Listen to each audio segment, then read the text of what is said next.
Oui, donc pour le passé simple, pretérito indefinido, hein, pour le passé simple, nous avons donc pour les verbes en AR les terminaisons et avec un accent, aste, o avec un accent, amos, asteis, aron.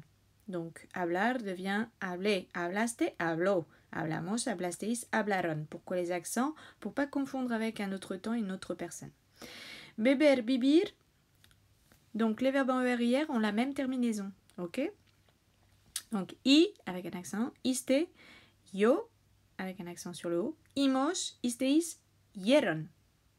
Bebi, bebiste, bebió. Bebimos, bebisteis, bebieron. Ensuite, on va passer au verbe irrégulier. Et oui, il va falloir y passer. Donc, on a la racine qui change pour ces verbes-ci. Querer, caber, poder, haber, poner, estar, tener, decir, venir, traer, andar, saber, hacer. Alors, quelle racine ils prennent? Tout simplement, andar, andub, querer, quis, poder, pud, poner, pus, tener, tub, venir, bin, saber, sup, caber, cup, haber, ub, estar, estub, decir, dig, traer, trag, hacer, is. Qu'est-ce qui se passe? Une fois qu'on a appris les racines et qu'on connaît nos racines, il suffit juste de mettre la terminaison du passé simple des verbes irréguliers et isteo, imos, isteis, hieron. D'accord? On le voit bien. Voilà. Donc, pour le verbe hacer, qu'est-ce qui se passe? Il y a un changement orthographique tout simple, c'est que devant le O, le C devient Z. D'accord? C'est vraiment ce que je vous avais dit. Hein? Et vice-versa, le Z devient C devant le E et le I. Donc, c'est logique. Hein? Ensuite, pour decir et traer, qu'est-ce qui nous arrive? En fait, il faut juste savoir que comme on passe à dir et traj, on a la jota. Et avec la jota, la dernière personne du pluriel, la troisième personne du pluriel, le i disparaît vu qu'on a la jota. Dijeron et trajeron. D'accord? Voilà. Ensuite, pour ser et ir, c'est comme en français, c'est le même verbe. Fui, fuiste, fue, fuimos, fuisteis, fueron. Et oui, je fus, tu fus, nous fûmes. D'accord? Et oui, c'est exactement la même chose. Donc en français, on ne sait pas si c'est le verbe aller ou le verbe être. On le sait avec le contexte. En espagnol, c'est exactement la même chose. D'accord? Ensuite, pour conducir, traducir. Donc les verbes en ducir. C'est la jota.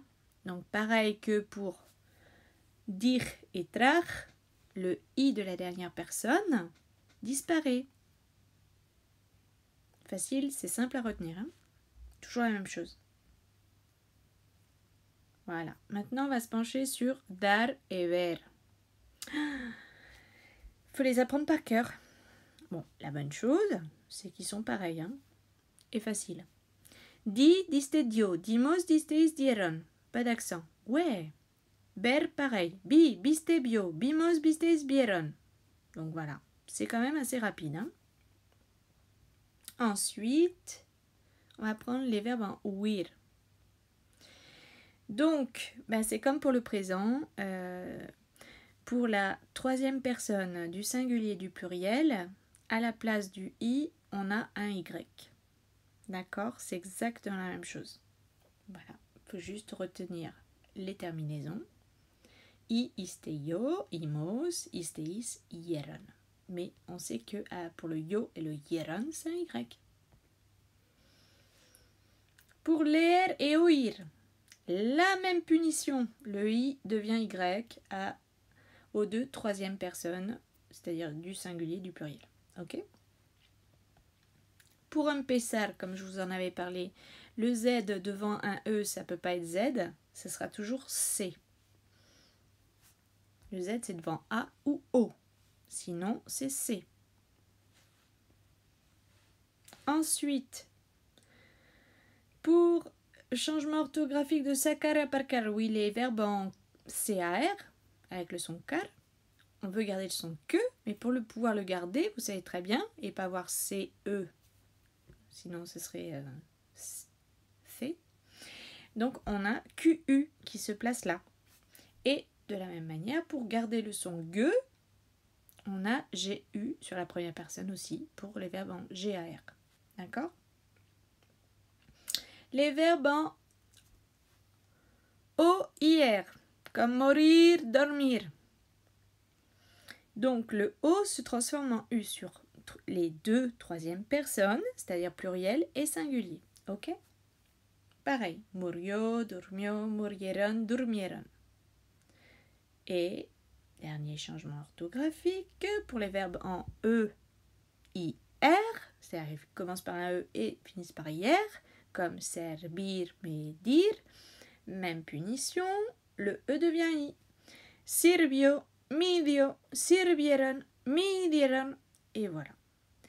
Et on a vu tous les cas du passé simple. Il ne vous reste plus qu'à bien les apprendre.